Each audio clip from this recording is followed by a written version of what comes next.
Welcome to another episode of the Leadership Lens, where we speak with industry leaders, experts, and futurists on their thoughts about 2021. How can marketers prepare for this new era? Today, we have with us one of the most iconic brands of India, Royal Enfield, and Shubhranshu Singh, who is the global head of brand and marketing at Royal Enfield. Welcome, Shubhranshu. Great to have you at the Leadership Lens. Hi, Shiny. Thank you for having me. It's great to be here as always. A thought leader and a growth catalyst, Shubhranshu has 2 decades of global brand and category building experience on some of the most admired brands in the world. He has been instrumental in encouraging path-breaking work, creating much-loved IPs, and inspiring large teams to go beyond. He also has the mainstream storytelling and technology rather effectively. And he shares his experience, his expertise as a prolific writer and writes a column for several publications, particularly on brand building, consumer technology, consumer sociology, and trends. Shubhranshu, prior to Royal Enfield, he's held various leadership positions in global corporations such as Unilever, Visa, Star 21 Century Fox, and many more. Great to have you here, Shubhranshu. So let me start with my first question. And the first thing that comes to mind for me is that you worked with FMCG, you worked with finance and media. How does it feel to be working at a passion brand like Royal Enfield? I mean, that's how I would describe Royal Enfield as a brand in one word, a passion brand. Absolutely. That's without a doubt the truth. And it feels great. I feel very privileged. I am continuing to do some of the work that Siddharth, our MD, has done since the year 1995. This business has grown by leaps and bounds. He has transformed what it means to have a motorcycle and created a culture. Yes. So I'm literally standing on the shoulder of giants, and some brilliant community feel has emerged, and therefore it's great material with which to create brand building. To the earlier part of your question, how does it feel to be transitioning from, say, FMCG to financial services to broadcast to automotive? I certainly think there is a big difference, but that difference has less to do with the role of the marketeer and has more to do with the involvement level of the consumer. Um, FMCG tends to have a lot of brand building on top of essentially a commodity substrate. So the brands emerge out of being great, go-to brands from what is essentially a commodity business. So when in FMCG, a brand becomes less than a brand, it becomes a commodity. And therefore, brands have to create meaning for themselves. And there is a lot of effort in making advertising reach out to consumers. There's a lot of emphasis on differentiating through why buy me or why prefer me. Whereas passion brands, as you call them, are about who am I. They are able to create distinction because here intenders are looking out for those brands. So the truth, I think, in entirety lies somewhere in between. But I think Royal Enfield in particular is distinguished because, as I said, it has managed to create a community. So the levels of intimacy, the momentum, the feel of a community, and the whole vibe is very, very exalted, and it's a great privilege for me to be here. Fantastic. And it's a great privilege for us to be talking to you today. So around to 2020, really, really unexpected year. I think if you ask any of us in 2019, how is 2020 going to be? We were all were like, it's going to be one fantastic year, 20 years into this century. It's going to be great. But what we saw was obviously very different. As an auto marketer, you were one of the first industries to be seriously hit here. What have been your key learnings? Well, as a matter of fact, it's the entire thing came like a bolt from the sky, right? For everybody, irrespective of what industry you were in. For us in particular, it was transformational in some ways because our business is to be out riding, right? Our business is to promote pure motorcycling. And for a period of a month or more in April, there was nothing out on the road. So naturally, that became historically the lowest month. But the magical part is that the community stood together. We have seen a huge surge in interest. People have gone to what they're passionate about. We have had tremendous amounts of engagement, industry beating and record making engagement on social media platforms. The digital intenders became just as good, in fact, converting more robustly than many walk in intenders. And that showed that people are also making an adjustment in lifestyle terms. I feel that the biggest transformation for us has been the learning that virtual means, digital means, are as robust, as scalable, as intimate as real means. Of course, we actively promote tactile, we actively promote the experience. We want to be a real brand in the real world, but it's a young India, it's a digitally living India. These are digital natives who do a lot of their due diligence, a lot of their scrutiny online. They want to have a lot of the engagement and the handholding with the brands online, and all of that suddenly had a tidal shift. It had a massive surge in this period. Shiny, another interesting thing for us was how people are responding to the brands online from where they live. And we saw it was almost inversely proportional to the pop strata level. So at the metros and the tier 1 cities, the recovery from lockdown into search was much poorer and much slower than the behavior and online search from tier 3, tier 4 cities and even rural. They came back, their life was less disrupted, they were more digitally active. So it is a fallacy to think that smaller town India or rural India is not living life digitally. In fact, I think they are more gung ho about digital. They are more prone to discovering things online, and they are having much greater joy in accessing things digitally than urban consumers are. So for us, that was another great learning. And last but not the least, Shiny, the big learning was that consumers want to engage with brands they love. It could be online, it could be on ground, it could be through the line. And I think just as I can't imagine, business travel for a one-day meeting, just as I can't imagine, everybody having to travel to one place just to meet. So much has transformed, so much efficiency, so much digital intermediation has happened in our lives in these past 10, 12 months. Likewise, I think the way brands reach out to consumers will change forever and change for the better. Of course, people will come back to living life on ground and physically, but I think the digital quotient has increased tremendously, and that is a permanent feature now. Amazing. So, 2020, if I look at it, it was the year that we went back to family, and of course, we went back to the communities we belong to. Be it religious, be it communities like Royal Enfield. So, I mean, that was the kind of anchor for all the displacement. Otherwise, that was happening.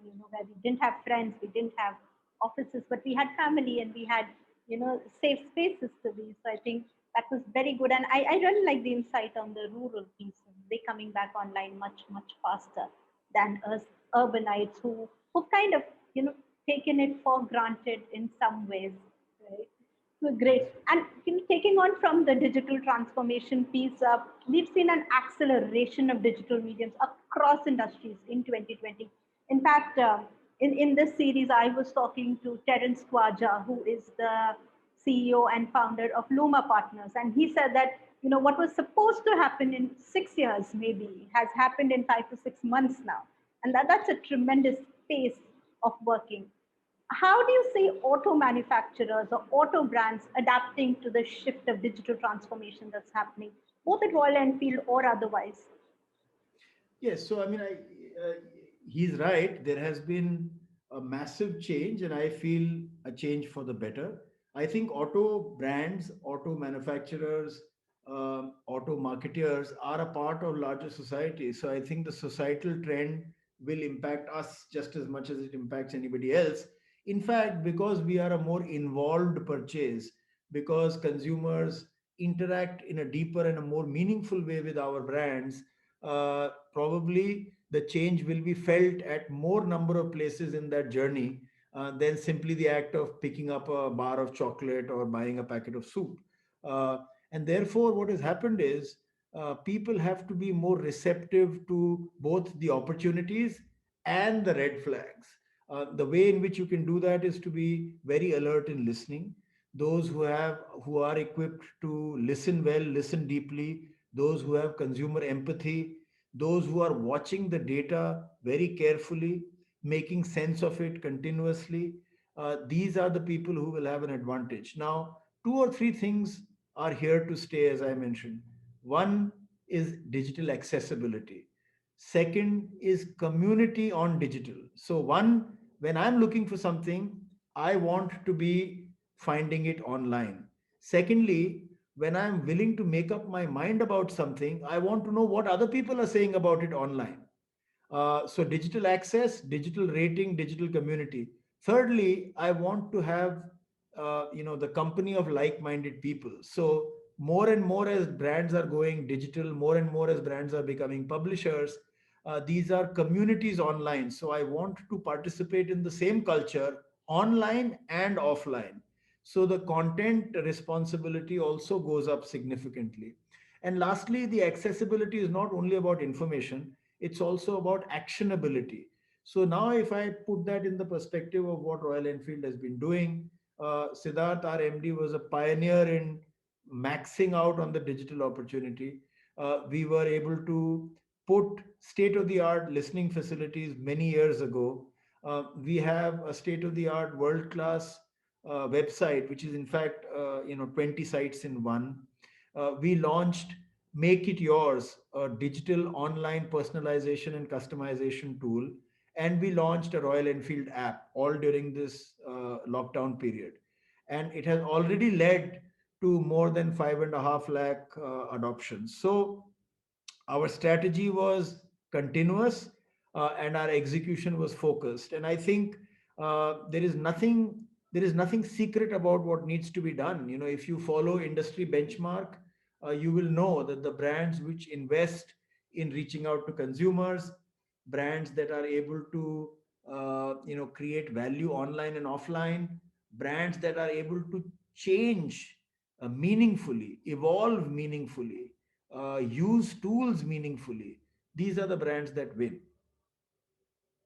Absolutely. I think we have all the tools and technology out there, even more technology than we actually even need. It's all about using it intelligently and putting it into perspective.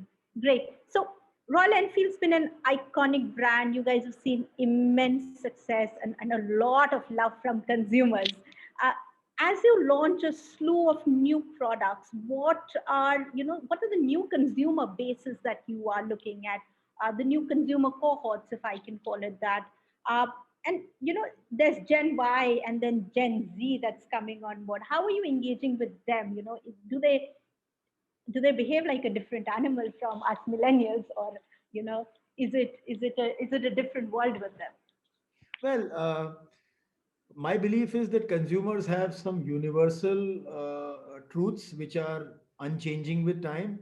And then, as the African proverb says, a child is more the child of his time than the child of his parents. So every child is influenced, every youth is influenced by generational impact, right? So there are many things that they share in common. Now, certainly in India, irrespective of category, addressing young consumers is an imperative, right? We are a country where almost 400 million consumers are less than 20 years of age. Shiny, that's 40 crore consumers are less than 20 years of age. And so our demand structure is going to be very skewed in favor of young consumers. And these young consumers will then go on to becoming more and more affluent. They will start families and so on and so forth. So I think strategy has to be very geared towards addressing youth. Now, you asked me a question if they are different. I mean, the way in which they are different is I think they have much greater confidence in making choices. I think they are much more active online. They have lived a digital life right from the beginning. I think they are much more cohesive online. I think they interact with advertising in very different ways. And I think they like to comment, rate, and touch things. So I think from that standpoint, uh, they are more willful. I was born in 74. As I was growing up in the television era, I was happy to see episode by episode. Today, this generation is all episodes available at the same time. So the formats are changing, the consumption patterns are changing. But for us, we find that the young consumers, for Royal Enfield, young consumers are as much in love, in fact, more so. They're more passionate about the lifestyle. We have 78 lakh members on our social media community. 78 lakh social media followers. The bulk of them are on Facebook and Instagram, and not even 1 rupee has been spent to say, like me or follow me. All of this has come on board organically. And 60 to 70% of the content that we use, 60 to 70% of our website content and our social media content is user generated content, and overwhelmingly they are young consumers. So that's another part which I missed in mentioning. They are a much more expressive generation. They like, the being armed with a camera phone, being armed with access. Everybody is a publisher, every consumer is also a commentator. And that's another massive change, because earlier consumers were more passive, they were receiving. Now they are also authoring. So that's another major change that has happened.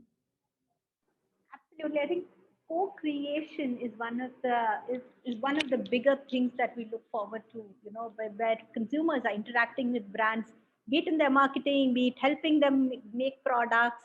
And so much of that, like I would say, the most what do you say, the most expensive job was, it's someone who designed the product, not just the motorbike, but other products as well. And now you have consumers doing it for you. So people are building a product for you. That's That's so right. great to It's have. interesting you bring that up, Shani. If I may mention, we ran a program with design schools a few months ago, 2, 3 months ago, called The Art of Motorcycling, where we were asking people who had an interest in art to send us their concept, their illustrations.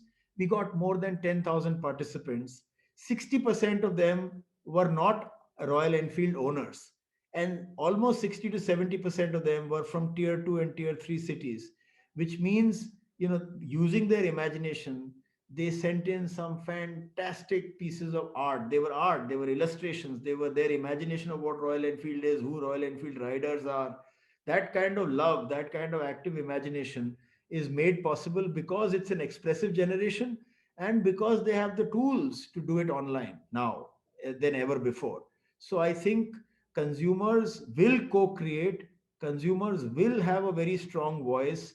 Those who embrace the consumer reality of this nature are the ones who will win. And those who want to be gatekeepers and keep consumers at an arm's length will lose. It's as simple as that. I also noticed that in 2020 you launched a slew of products for women riders. Really cool jackets and motorcycling gear. Is there an effort to bring more women into this community? Is that something you're working on? No, that's a great question. And in fact, it allows me a chance to say, where we are concerned, Royal Enfield uh, is gender agnostic, right? As a brand, we are we are for riders. We are allies to riders in exploration. We invite people to become motorcycle riders. And as you know, rider has no gender. In fact, my personal experience as I do consumer work is that all the women who are riders are actually genuinely more into exploration and into pure motorcycling than just the need for commute. We are a evolved brand, we are a mid-tier brand, we are a mid-segment brand. So usually our consumers are people who upgrade after having owned other brands or other motorcycles in the past. In the case of women riders, we find they are passionately committed to Royal Enfield. We have programs for rides. We have rider training programs. All our rides have a fair representation of women. So there is absolutely nothing in our mind or in our approach to market that is at all about one gender or the other. And yes, we are very keen to grow more and more participation from women, and we find that they're also equally active as social media community members, and we are delighted about that. Fantastic. I love that answer. So, moving on, coming to a little bit on the marketing side, and what 2020 showed us was really, really tough marketing conditions.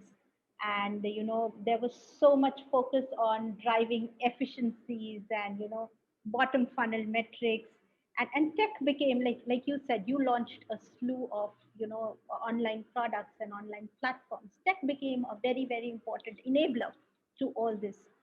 uh, what when it comes to marketing technology specifically, what areas do you think hold the maximum potential for auto manufacturers or auto brands?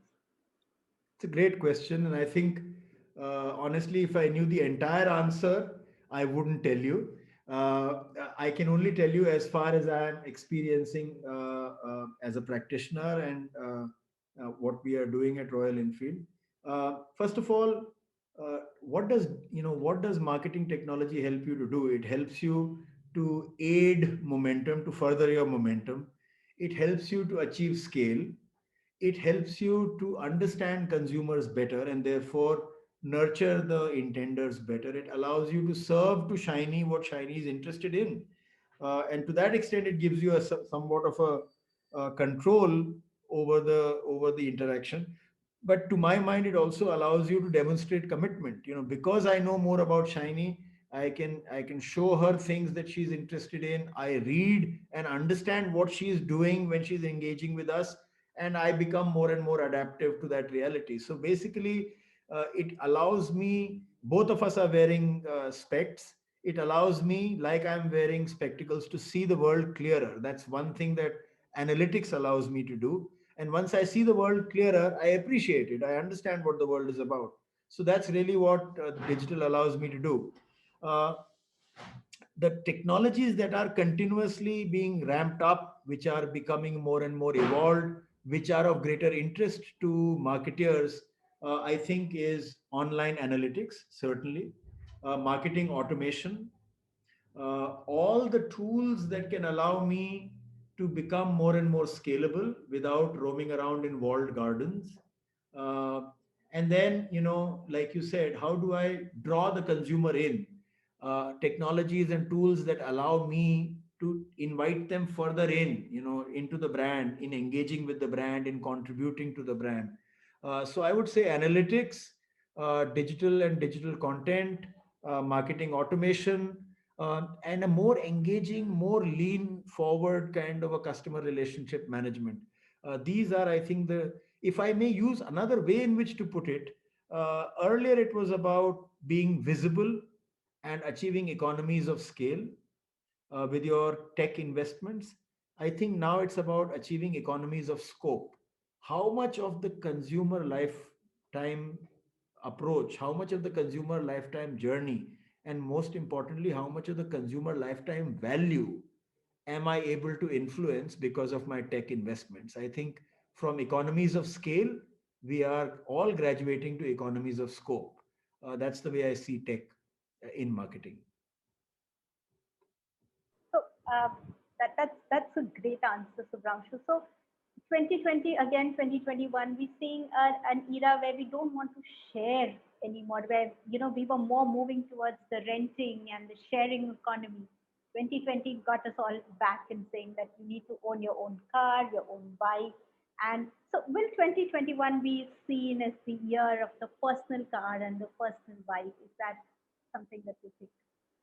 Well, the short answer is yes. I think there has certainly been a renewed interest in personal mobility because people had concerns about the pandemic, etc.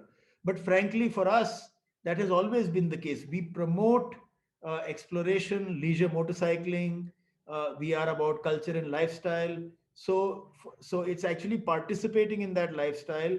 And we are not a pure motorcycle company. We are a pure motorcycling company and brand, which means exploration, travel, accessories, apparel, maintenance of a motorcycle, literature about motorcycles, content about motorcycling.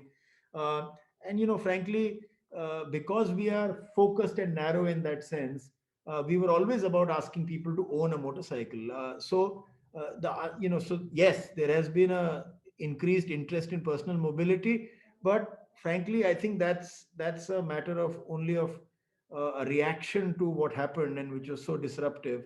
For us, that didn't change things. Certainly, it aided things. I mean, another parallel I can draw is educational technology, right? EdTech was already a huge means for people to access knowledge, for personalizing their learning, for pedagogy to evolve through technical means. And then suddenly, if there is no schools, you can't go physically to schools, naturally there will be a huge surge in edtech. I think somewhat of that may have happened in personal mobility, but for us, we were already doing that. So our commitment was already to getting people to prefer personal mobility. And of course, all of us who missed doing that travel and exploration and motorbiking and going to do all the more, do it all the more in Yes, 2021. absolutely, absolutely. And in fact, I think from from differentiating along, saying prefer me because I am this and this, uh, the stance has to change to I know you are interested in this and this, and that's why I am coming to you. So there's a from being declarative to being participative. There is a difference in approach of marketers to consumers as well. Absolutely. So, Subramshu, you spoke about analytics and you spoke about automation, and attribution is one of those key important areas that I hear from a lot of marketers is challenging. Auto is a segment which is heavily focused on sales, as are a lot of other, of course, all brands are focused on sales. But this is a space, so I would say attribution is a space that is, wrought with a lot of challenges. How are you or how are auto manufacturers kind of, overcoming some of these challenges of So attribution to different channels? attribution is is not an optional. Attribution is key. Attribution tells you, did my investment pay off? But it's not, attribution is not about commercial mindedness alone. Let me repeat that. Attribution is important because it gives me evidence of performance. But it's not only because of what return I got on the investment that attribution is important. Attribution is also important because I am able to gauge consumer segmentation for what it really is. I am able to see where my loyalties lie in terms of consumer segments. I am able to see evidence of Pareto, right? And Pareto is a magical principle. It holds true in almost every sphere of life, that 80% of everything comes from 20% of everything. So 80% of my value may emerge from 20% of my most valuable consumers. And that's the attribution. Another kind of attribution is I went out to market, 100 people got interested, how many people converted to a test ride, and how many people eventually booked a motorcycle. That attribution tells me more recent period, have I been saying the right things? Have my campaigns worked? Have I been addressing the right channels and so on and so forth? And that's critically important as well. But honestly, uh, if A is right and B is right and C is right, then as a marketer, you can be sure that A plus B plus C is also right, right? So otherwise, if you're not doing A right, if you're not doing B right, but only focusing on attribution, I'm guaranteeing you that the results will not be anything to celebrate. So the important thing is to be single-minded in creating consumer value, is to be focused in saying and doing the right things, is to understand what the consumer wants and sees as value. And if you do those things, then attribution will evidence to you that you have got the desired results. So I am very big follower of attribution and of understanding metrics such as cost per lead, return on marketing investment, and so on. But I am an even bigger believer in doing things with the right motivation and right sensibility. Then you can hope to have better results. A plus B plus C. I've not heard this being explained more simply than this. I mean, this is the bang on, samajh aa gaya ye. This is great. So, in a recent article in Forbes, you said, and I quote from the article, that continuity and not consistency is the hallmark of great brands. And 2020 was an abnormal year for all of us marketers, where a lot of this, brand messaging was thrown off track. Like you said, a lot of us suddenly started focusing on the C and the lower funnel and the return on ad investment and looking, getting maximum return on ad spends. But now I think towards the end of the year, we had some time to kind of reset, reevaluate, kind of think again. So, what would your advice to marketers be? Where should they now really pick up from? We did really different things in 2020. Should we really go back to where we were at 2019? How much of reevaluation is required? Where do I start from if I have to do my A plus B plus C correctly? So, firstly, I don't feel at all confident to give marketers any advice. I'm looking for advice, in fact, if I can find some. But certainly, I can share my experience, and I'm very flattered you referred to the article at Forbes. I'm privileged to write a monthly column with Forbes. I get fantastic inputs from people once they have read, and I learn in the process, and that's why I make that effort. Um, when I said evolution, continuity is more important than consistency, what I meant was marketers must evolve. We must be inflexible on the generalities, but be flexible on the specifics. And that's the only way in which, you are not the same person you were 10 years ago. I am not the same person I was 5 years ago. All of us, tomorrow, we will not be the same people. Today's experience will change us. Uh, every influence that we get, every ad we watch, every meal we have, every game of tennis we play changes our mind. It's a fact. Neurologically, our mind changes with every experience. After this interview, I will be a different person than I was before this interview began. And imagine now the brand that has millions and millions of consumers, and they are also alive in that community. Naturally, every day the brand evolves. And so, what is important is the value system of the brand. What's important is what it stands for. What is important is how it creates value. It's not important to be rigid about what the brand manufacturer or brand marketer thinks. And I actively engage consumers so that I can take off this professional marketer hat and see life as a consumer myself.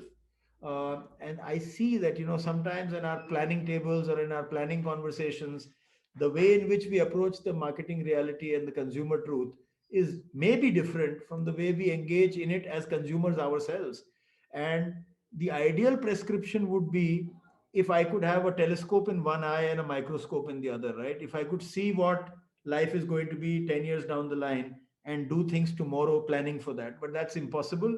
And therefore, we have to keep taking a step back and imagining how is life changing today, tomorrow, 5 years from now, 10 years from now, a century from now. Confident brands have to think in terms of centuries. So I think evolution is inevitable. Therefore, preserve continuity rather than being consistent. I wouldn't want to buy exactly the same thing that my father bought when he was 25 years old. I mean, the world has changed. But there are many brands that my father admires that I also, look up to because they have also evolved and they're as relevant to me as they were to my father at the same age. Absolutely. So consistency, continuity, and consistency both important. Think 100 years from now. So think a century ahead. That is the real game. That is the real game for a brand. Great. That is Thank correct. you so much. That, ladies and gentlemen, was Shubhranshu Singh with us. Thank you so much for sharing those insights. It was such a pleasure speaking with you today. Thank you, Shiny. Take care. Stay safe. Bye You bye. too. Thank you.